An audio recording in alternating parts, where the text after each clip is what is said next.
আসসালামু আলাইকুম।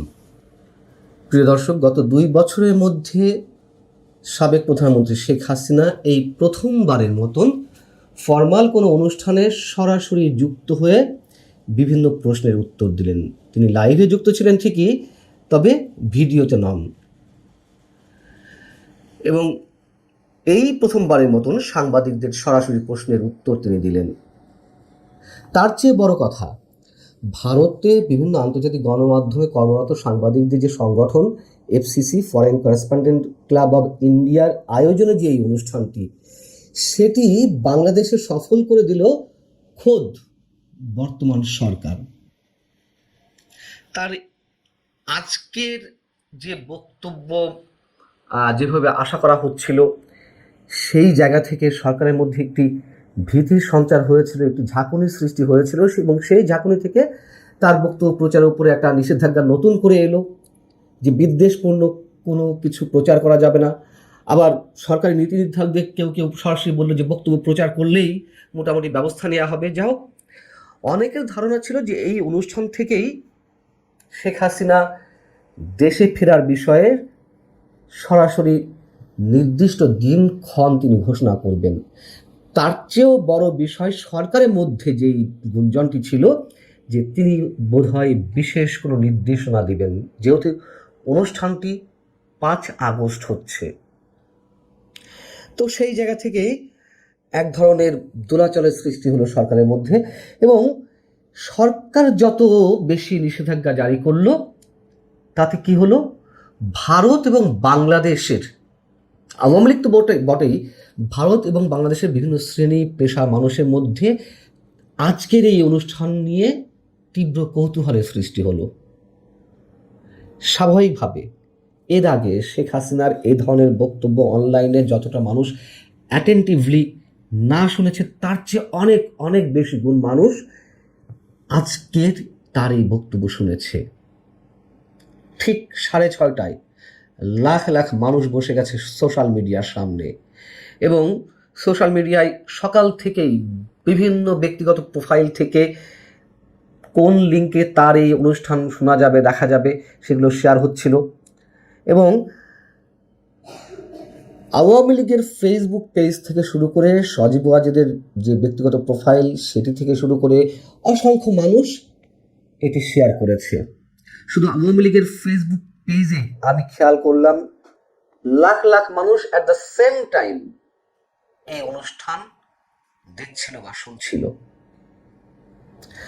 তাহলে কি বলা যায় এটিকে? এবং আমি নিশ্চিত শেখ হাসিনার যারা শত্রু, তারা সহ সরকারের মধ্য থেকে নীতি নির্ধারকদের অনেকেও, আমার মনে হয় তারা সরাসরি এই অনুষ্ঠানটি শুনেছেন বা দেখেছেন।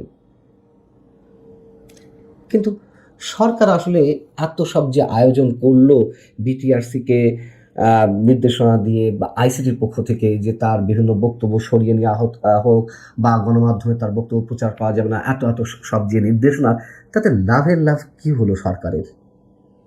আবার সরকার সম্ভবত ভেবেছিল যেহেতু ৫ আগস্টের দিনেই এই অনুষ্ঠান, সেহেতু সেখান থেকে শেখ হাসিনা কি না কি নির্দেশনা দেন দলীয় নেতাকর্মীদের উদ্দেশ্যে, আর নির্দেশনা শুনেই হাজার হাজার নেতাকর্মী হুড়মুড় করে রাজপথে নেমে এসে যদি কোনো ধরনের অস্থিতিশীল পরিবেশ সৃষ্টি করে, সম্ভবত সে কারণেই বক্তব্য প্রচারের আগেই শেখ হাসিনাকে ঘিরে বা তার বক্তব্যকে ঘিরে সরকারের মধ্যে এক ধরনের উৎকণ্ঠা তৈরি হতে থাকে।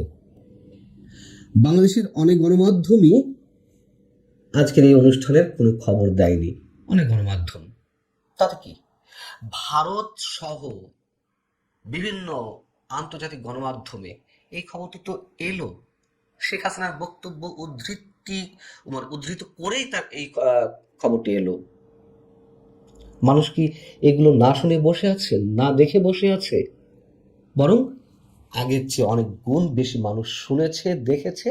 এই জায়গা থেকে বলছিলাম সরকার সফল করে দিল। এখন শেখ হাসিনা কি বলেছেন নিশ্চয়ই এরই মধ্যে অসংখ্য মানুষ জেনে গেছেন। তিনি ৫ আগস্ট আন্দোলনকে কেন্দ্র করে কি কি ঘটেছিল তার সম্পর্কে বেশ কিছুক্ষণ বর্ণনা দিয়েছেন, এবং এই জায়গাটি সরকারের কাছে বিদ্বেষমূলক মনে হতে পারে বিধায় আমি সরকারি নির্দেশনার প্রতি শ্রদ্ধাশীল থেকে সেটি আর পুনর্ব্যক্ত করছি না বা এটি পুনর্ব্যক্ত করারও কিছু নেই। এইসব কথা শেখ হাসিনা এর আগেও বলেছেন। এবং ডক্টর ইউনূস ক্ষমতা আসার পরে মুক্তিযুদ্ধের স্মৃতিচিহ্নগুলো কীভাবে ধ্বংস করা হলো, মুক্তিযোদ্ধাদের কীভাবে অপমানিত করা হলো, লাঞ্ছিত করা হলো, সারা দেশে যে ত্রাসের রাজত্ব সৃষ্টি করা হলো সেসব নিয়ে কথা বলেছেন, দেশের অর্থনীতি নিয়ে কথা বলেছেন।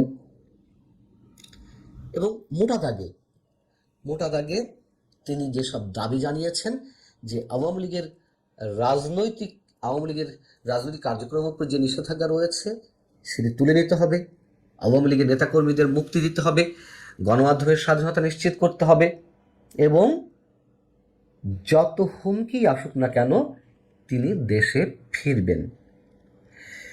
তার বক্তব্য শেষে শুরু হলো সম্ভবত এই প্রথমবারের মতন সরাসরি প্রশ্নোত্তর পর্ব।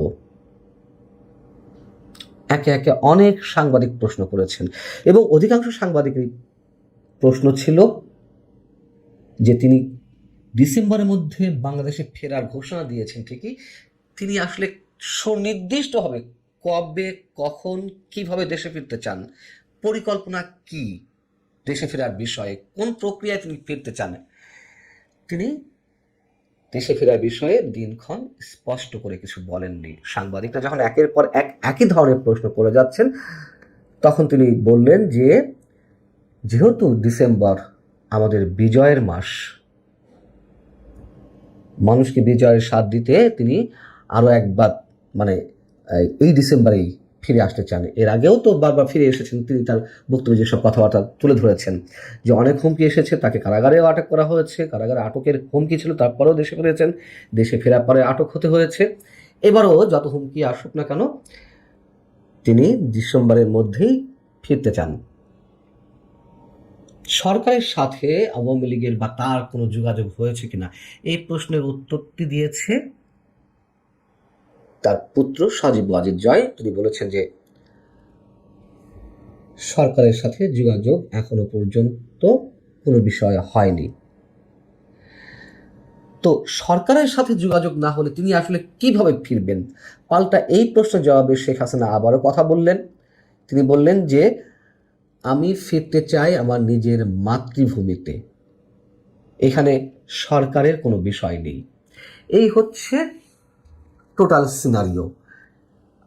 যে বহুল আলোচিত সংবাদ সম্মেলন অথবা এফসিসির যে অনুষ্ঠান 5 আগস্টকে কেন্দ্র করে, সেটির